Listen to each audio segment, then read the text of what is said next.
welcome back to another new vlog and I hope you all are fine and आज शुरू करते हैं आज का vlog। तो आज का वेदर कुछ ऐसा दिख रहा है। तो पिछले 2 दिनों से स्नो पड़ रहा है यहाँ पे, तो काफ़ी ठंड थी, तो बाहर भी नहीं निकल पा रही थी। और मेरा ऑफिस भी आज स्टार्ट हो चुका है इस वीक से।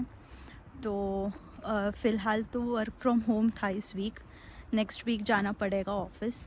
अपडेट ये है कि यहाँ पे स्ट्राइक चल रहा है।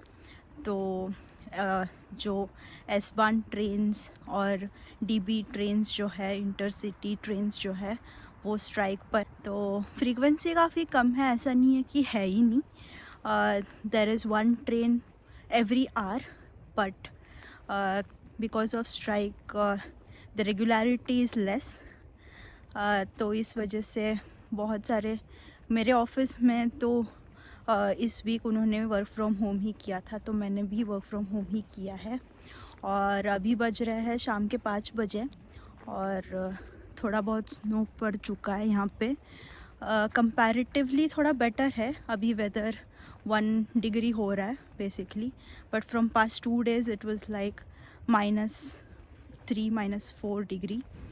तो बैकग्राउंड में बहुत it's looking very beautiful and this vlog is going to be very important for those who are planning to come to Germany, because I'm going to take up all those questions which were asked in my previous vlogs. बहुत सारे लोगों ने मुझे privately भी message किया था, बहुत सारे क्वेश्चंस। तो उन सारे क्वेश्चंस के आंसर मैं इस vlog में देने वाली हूँ, तो definitely watch it till the end. तो चलो शुरू करते हैं।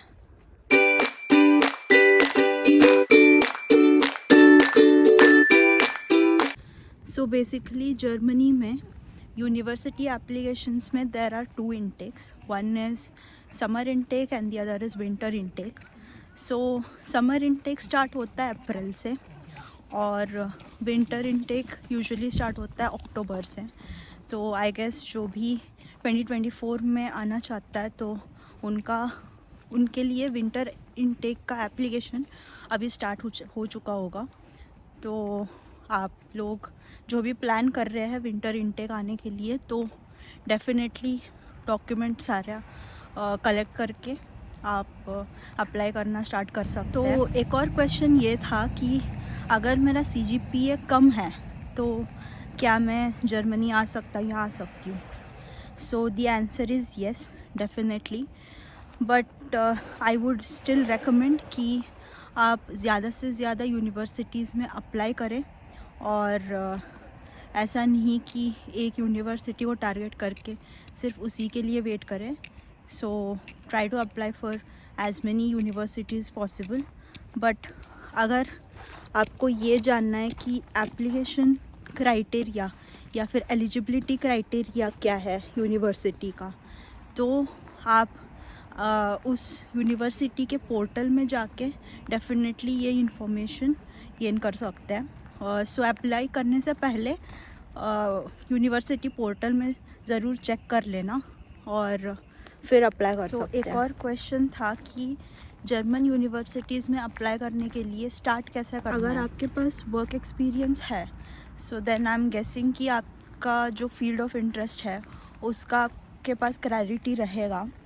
तो आप डैड करके एक वेबसाइट है DAAD.de, मैं अपने इन्फॉर्मेशन जो डिस्क्रिप्शन है इस व्लॉग में वो मैं डाल दूँगी।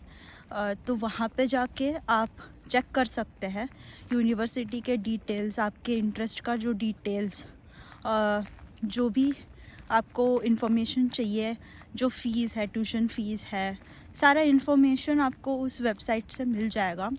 सो जो भी यहाँ पे आना चाहता है, वर्क एक्सपीरियंस हो या ना हो, जो फ्रेशर भी यहाँ पे जो आना चाहता है, आई वुड सजेस्ट कि पहले आप यूनिवर्सिटी शॉर्टलिस्ट करें। तो the first step would be for you guys to shortlist the university based on your interest. Make an excel sheet basically where you list all the universities, उनका जो application deadline है वो, and the name of the course which you are going to apply, और required documents, ऐसे आप एक detailed Excel sheet बना सकते हो खुद के लिए। और फिर जैसे एप्लीकेशन डेट ओपन होता है, as soon as possible try to apply. So this would be your process. और रिक्वायर्ड डॉक्यूमेंट्स में IELTS रहता है और LOR SOP। So meantime you have to prepare all these documents, keep it ready, and as I said, as soon as the application date starts, just और apply. अगर आपको bachelors Germany में कैसे करना है, क्या प्रोसीजर होता है और कॉस्ट कितना है और एप्लीकेशन प्रोसीजर क्या है, अगर ये आप जानना चाहते हो तो डेफिनेटली मुझे कमेंट सेक्शन में बताना, because I have a friend who has done double bachelors from Germany. मतलब फर्स्ट बैचलर्स उसने जर्मनी में कंप्लीट कर लिया है और सेकंड बैचलर्स अभी कर रहा है। तो मैं डेफिनेटली उसके साथ एक व्लॉग में उसको इंक्लूड करके सारा आपको जो भी इंफॉर्मेशन चाहिए मैं वो शेयर कर सकती हूँ। और अगर आप बैचलर्स कर रहे हो और सेकेंड या थर्ड ईयर में हो और अगर आपका प्लान है कि जर्मनी आके मास्टर्स करना है, तो इस टाइम में मैं रेकमेंड करूँगी कि आप जर्मन सीख सकते हैं। If you are very sure that you are going to come to Germany, then I definitely recommend कि आप जर्मन सीखना स्टार्ट करें। Now I am going to talk about the most important topic, that is it mandatory to have work experience before coming to Germany to do your masters? So it depends on the perspective. Some may say that work experience is mandatory, it is better to have work experience. So some may say that if you're a fresher, then it's not a problem to go do your masters here in Germany. So I will share you my experience. So I had come with work experience, but I do have friends who have come as freshers and still have got jobs in big companies. But the advantage of having work experience is that when you're searching for job, you will have the requirements as the person is expected to have experience in some industry related tools or softwares, which as a person with work experience you might find it advantageous and you might fit better when compared to a fresher. So I had such opportunity to apply for more jobs having prior work experience. So mainly this is the advantage that I felt. चीज़ जो है कि अगर आप work experience के साथ यहाँ पे आ रहे हैं तो during that period you can definitely try and check different fields of your interest and definitely decide your field of interest. But अगर आप फ्रेशर आ रहे हो तो it's mostly like a guess कि हाँ आपको ये फील्ड में इंटरेस्ट है, तो आप शॉर्ट नहीं बता सकते हैं। तो अकॉर्डिंग टू माय एक्सपीरियंस ये मुझे लगता है कि अगर आपके पास वर्क एक्सपीरियंस है तो उस टाइम में आप डिसाइड कर सकते हो कि आपका इंटरेस्ट ऑफ फील्ड क्या है और यहाँ आपको उस हिसाब से आप जॉब्स वगैरह अप्लाई कर सकते हैं और फिर you can proceed in that particular direction. एक और क्वेश्चन है जो कि बहुत सारे लोगों ने मेरे से पूछा था कि is it possible to change the university during your visa process? So I'm going to explain about this based on a scenario. For example, you have completed your application process. सारे आप all possible universities में जहाँ पे भी आपको apply करना था आपने अप्लाई कर लिया है, बट आपका टारगेट है for example university Y, and then during the process you get admit from university, for example university X, और आप सोचते हो कि वीज़ा में भी टाइम लगता है तो आपने प्रोसीड कर लिया विथ यूनिवर्सिटी एक्स, दो आपके माइंड में आप यूनिवर्सिटी वाई के लिए वेट कर रहे हैं, एडमिट के लिए वेट कर रहे हैं, तो वीज़ा प्रोसेस अभी प्रोग्रेस में है। उस दौरान आपका यूनिवर्सिटी वाई में जहाँ पे आपको चाहिए था एडमिट, उसका एडमिट आ चुका है। Now you are confused whether how to proceed, मतलब वीज़ा में तो यूनिवर्सिटी एक्स का इन्फॉर्मेशन है बट आपको यूनिवर्सिटी वाई में जाना है, तो यहाँ पे कैसे करना है? तो आपको प्रोसीजर जो है यूनिवर्सिटी वाई का कंटिन्यू रखना है, एडमिट वहाँ पे लेना है, प्रोसेस वहाँ का ही कंटिन्यू रखना है, और यहाँ पे जब आप जर्मनी में आओगे आने के बाद आपको जो यूनिवर्सिटी एक्स जहाँ पे आपको नहीं जाना है वहाँ से आपका एडमिट हटाना पड़ेगा। एडमिशन जो आपने लिया था वहाँ से आपको हटवाना पड़ेगा और यूनिवर्सिटी वाई में जो आपका प्रोसीजर था वो कंटिन्यू होगा। तो आपको डरने की कोई बात नहीं है या फिर सोचने की कोई बात नहीं है कि कैसे प्रोसीड करना है। You can definitely proceed with your university of interest and then after when you land here in Germany and when you come here in Germany आप चेंज कर सकते हो यूनिवर्सिटी। तो ये एक बात हो गई।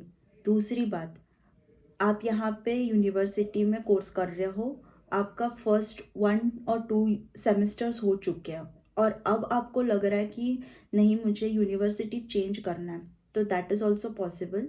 सो इन दैट केस यहाँ पे कैसे होता है कि आपको अप्लाई करना पड़ेगा फिर से टू द अदर यूनिवर्सिटीज़ और यूनिवर्सिटी ऑफ योर इंटरेस्ट, और एडमिट आने के बाद यहाँ पे पॉसिबिलिटीज़ ये होते हैं based on the course curriculum when you are shifting to other university आपको क्रेडिट्स मिल जाएंगे, क्योंकि आपने यहाँ पे आके 2 सेमेस्टर्स आपने कर लिया है। फिर उसके बाद आपको फर्स्ट सेमेस्टर से स्टार्ट नहीं करना है, तो आप रिक्वेस्ट कर सकते हो या फिर आप चेक कर सकते हो यूनिवर्सिटी पोर्टल में कि क्रेडिट्स कैसे ट्रांसफ़र होते हैं। तो होता यूँ है कि क्रेडिट्स ट्रांसफ़र होने की पॉसिबिलिटी है based on the course curriculum so of both the universities. So they basically check the course curriculum of both the university of your course and transfer the credits of similar courses. So उस हिसाब से आपको credits भी मिल जाएंगे और आपका university भी आप चेंज कर सकते हो। Also if you ask me is there any age limit to start your masters in any particular field here in Germany, so no, there is no such age limit or age requirement to do your masters. You can definitely start at any age of your wish. As I said, now is the time to apply for winter intake. Basically summer intake के शायद results आ रहे होंगे इस time. अगर आप winter intake के लिए aim करें तो this is the right time. I suggest you guys to focus on IELTS and basically अगर आपको IELTS भी टफ लग रहा है क्योंकि इंग्लिश बेसिकली हर कोई कंफर्टेबल नहीं हो सकता है, तो आई वुड सजेस्ट कि आप ज़्यादा से ज़्यादा उस पर टाइम दो। बेशक से may be for 1 month or 1.5 month you can give time for IELTS, prepare well, score well, and then you can proceed with applications. Definitely do not get demotivated if you find IELTS difficult, and it's definitely not impossible. तो मेरे अभी exams आने वाले हैं, तो it won't be possible to upload vlogs on daily basis और daily vlogs नहीं कर पाऊँगी, but I will make sure to upload at least 2 vlogs per week, जिसमें मैं ट्राई करूँगी कि आपको जो इन्फॉर्मेशन चाहिए, जो भी कमेंट सेक्शन में आप बताओगे या फिर पर्सनली अगर मुझे कांटेक्ट करके बताओगे जो भी टॉपिक्स है, तो उसमें मैं ट्राई करूँगी कि अगले व्लॉग्स में वो इन्फॉर्मेशन मैं आपको पास करूँ। और अगर आपको किसी पर्टिकुलर टॉपिक के बारे में इंफॉर्मेशन चाहिए तो definitely reach out to me, I will try to cover it in my next vlogs. और मैं ये भी बता दूँ कि नेक्स्ट व्लॉग्स काफ़ी इंफॉर्मेटिव और इम्पॉर्टेंट होने वाला है for those who are planning to come to Germany, because I will cover my dorm. So dorm tour देने वाली हूँ और एक्सपेंसेस में बताऊँगी कि क्या एक्सपेंसेस होते हैं for an international student, so that you can plan accordingly. और मैं फॉर अ वर्किंग स्टूडेंट क्या कितना आप कमा सकते हो इन द मंथ, कैसे सेविंग्स रहता है और क्या एक्सपेंसेस होता है, उस बारे में भी मैं बताऊंगी। और जैसे मैंने आपको बताया था प्रीवियस ब्लॉग में कि एक नया लॉ इम्प्लीमेंट होने वाला है जिसमें 120 फुल डेज जो वर्किंग है for a part time worker, वो एक्सटेंड होने वाला है टू 140 फुल डेज। सो मैं ये भी बताऊंगी कि वो 140 फुल डेज कैसे आप यूटिलाइज कर सकते हैं इन अ फुल ईयर। तो डेफिनेटली आप मेरे नेक्स्ट व्लॉग्स मिस मत करना। So I hope this vlog was very informative for you guys and I tried to answer as many questions possible. But जो भी questions मैंने नहीं cover किया है इस vlog में, definitely I will take up that in my next vlogs. So keep watching and I will definitely see you in my next vlog. So until then, bye.